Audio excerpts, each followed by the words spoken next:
Technology کی بیس کے اوپر انہوں نے بتایا ہے کہ مینز آف پروڈکشن کی وجہ سے موڈ آف پروڈکشن تبدیل ہوتے ہیں، اور انہوں نے بتایا کہ جیسے جیسے ٹیکنالوجی آتی ہے، جیسے جیسے یوزیج آف دا ٹولز بہتر ہوتا ہے، ویسے ویسے موڈ آف پروڈکشن بھی تبدیل ہوتا رہتا ہے. تو یہ کیا ہے، یہ اس کو ہم کیا ہمیں بتانا چاہتے ہیں، یہ نیکسٹ سلائیڈز کے اندر یہ مینشن ہوگا. It describes how technological development has shaped the history of the human society. کہ ٹیکنالوجیکل ڈیولپمنٹ نے انسانوں کی تاریخ کو کیسے ڈیولپ کیا، اور کیسے انسانی تاریخ جو ہے وہ اس کے نیو انوویشنز کے لحاظ سے، نئے ٹولز کی وجہ سے کیسے کیسے بہتر ہوتے گی. Lenski uses the term socio-cultural evolution to mean changes that occurs as a society gains new technology. Types of societies. Yes, there are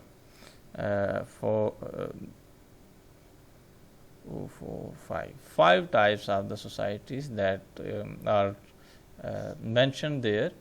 The hunting and gathering society, horticulture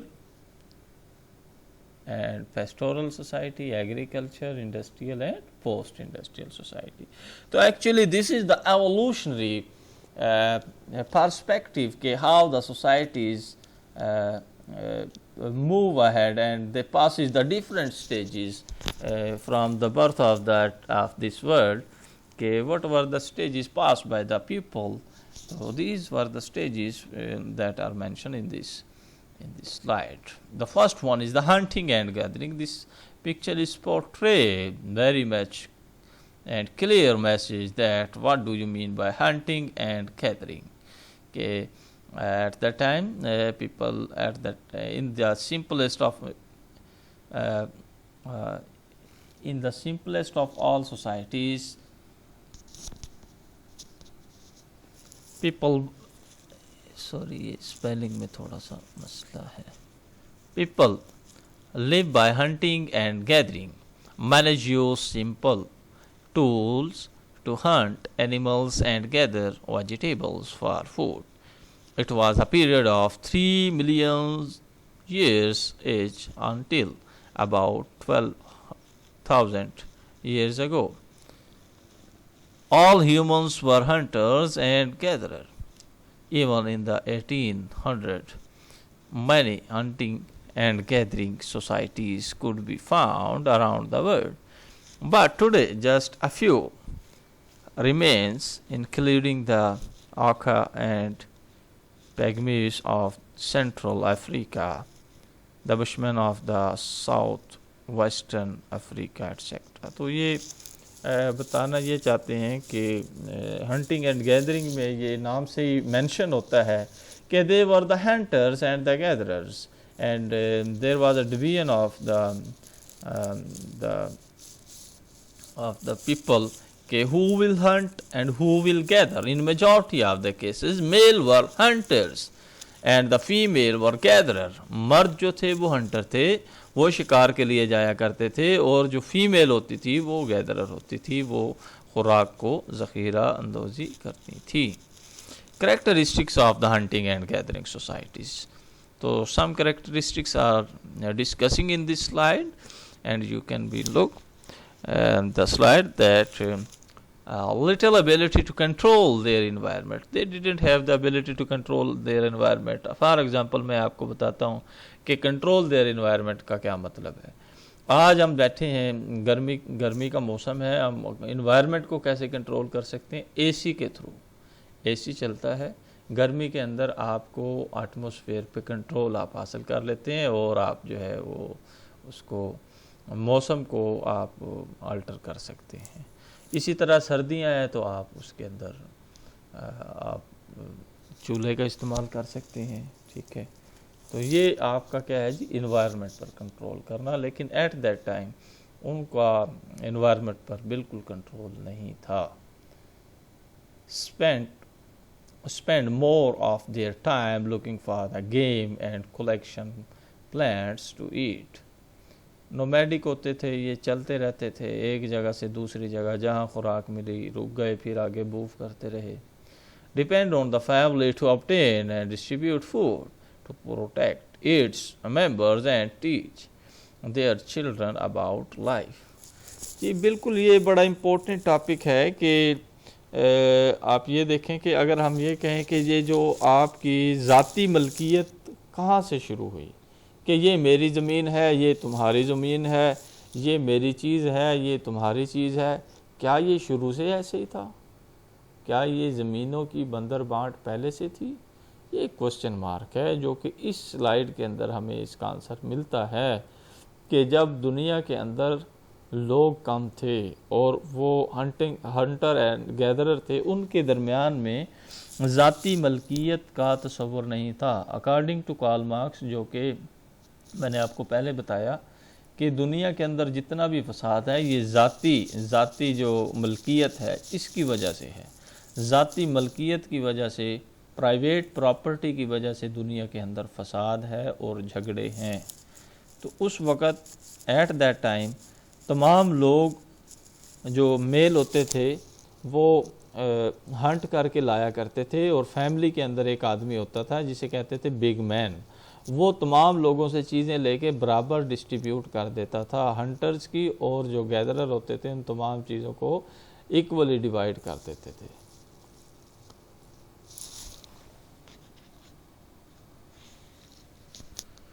Majority of the work performed by young people, whereas old and younger helped them. زیادہ کام مرد کیا کرتے تھے اور نوجوان کیا کرتے تھے، جبکہ جو بوڑھے ہوتے تھے اور بچے ہوتے تھے وہ ان کی ہیلپ کیا کرتے تھے. ویمن گیدر ویجیٹیبل، بالکل خواتین جو ہیں وہ ویجیٹیبلز کو اکٹھا کیا کرتی تھی. They have a shaman's spiritual person who enjoyed a highly prestige but has to work to find food like everyone else. دیکھیں یہ بڑی خوبصورت بات مجھے ان کی لگی کہ جو ریلیجیس آدمی ہوتا تھا، شمنس کہتے ہیں، جو کہ جس طرح ہم آج کہہ دیتے ہیں بھی مولوی ٹائپ کوئی آدمی ہے، عالم نہیں، مولوی ٹائپ آدمی ہے کوئی. تو اس وقت شمنس جو تھے وہ ان کی بڑی عزت ہوتی تھی، جو تھوڑا بہت جانتا تھا مذہب کے بارے میں یا سپر نیچرل چیزوں کے بارے میں. لیکن رسپیکٹ کا مطلب ان کا یہ نہیں تھا کہ وہ صرف اور صرف اسی کام پر بیٹھا رہے، وہ بھی کام کروایا کرتا تھا. آج کے دور کے اندر ہم دیکھتے ہیں کہ نہایت قلیل لوگ ایسے نظر آتے ہیں جو مذہبی فریضے کے ساتھ ساتھ کوئی ہنر والا کام بھی کریں اور کوئی پریکٹیکل کام بھی کریں. مطلب ہے کہ ٹیچنگ ٹھیک ہے، ٹیچنگ کرتے ہیں، لیکن ٹیچنگ بھی بہت کم لوگ کرتے ہیں. اکثر جو ہے وہ 5 ٹائم کی نماز پڑھاتے ہیں اور اس کے بعد وہ کہتے ہیں کہ بس ہماری دنیا کا جینے کا یہی مقصد ہے.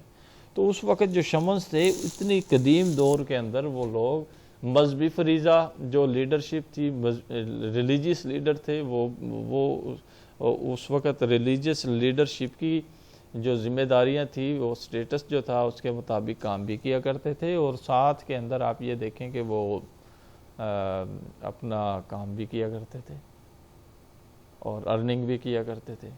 تو میں تو یہ سمجھتا ہوں کہ یہ ایوولوشنری پروسیس کے تحت اگر یہ چلتا رہتا تو یہ آج جو بڑے جو فیکٹریز ہیں اور بڑی ٹیکنالوجیز ہیں اس کے اندر بھی ہمیں ہمارے جو ریلیجیس پیپل ہیں وہ نظر آتے ہیں.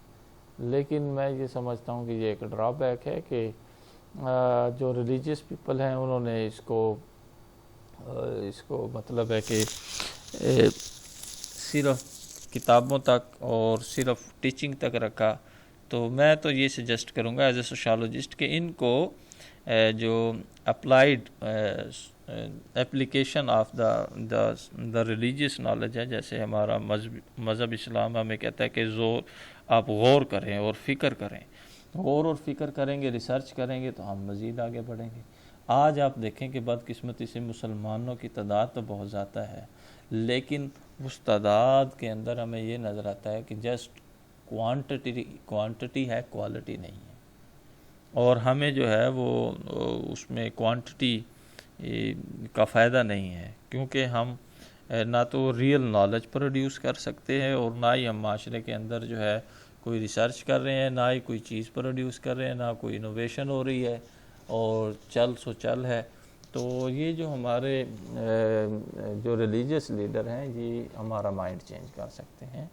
تو انہیں ایک اپنا یہ انبیاء کے وارث ہیں، ہم ان کی عزت کرتے ہیں، تو ان سے یہی گزارش ہے کہ یہ بھی اپنا لوگوں کو اس طرف موٹیویٹ کریں کہ وہ سوچیں اور غور کریں اور چیزوں کو وہ باریک بینی سے دیکھیں اور نئی چیزیں معاشرے کے اندر انٹروڈیوس کریں۔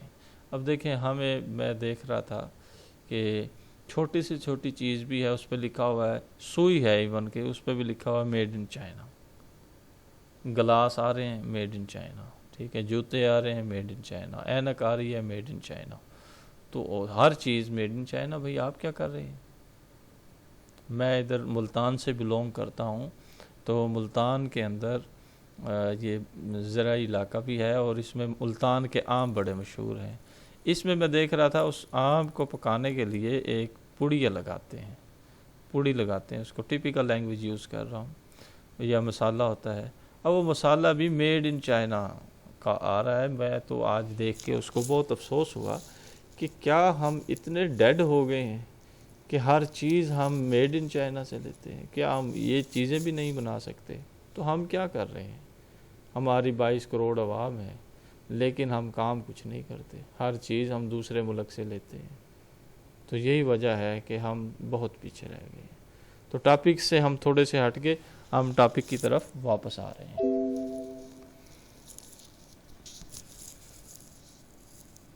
اچھا، یہ جو اپنے ہنٹر گیدرنگ کے لیے یہ سمپل ٹولز استعمال کیا کرتے تھے۔ The next one was the horticulture and the pastoral societies.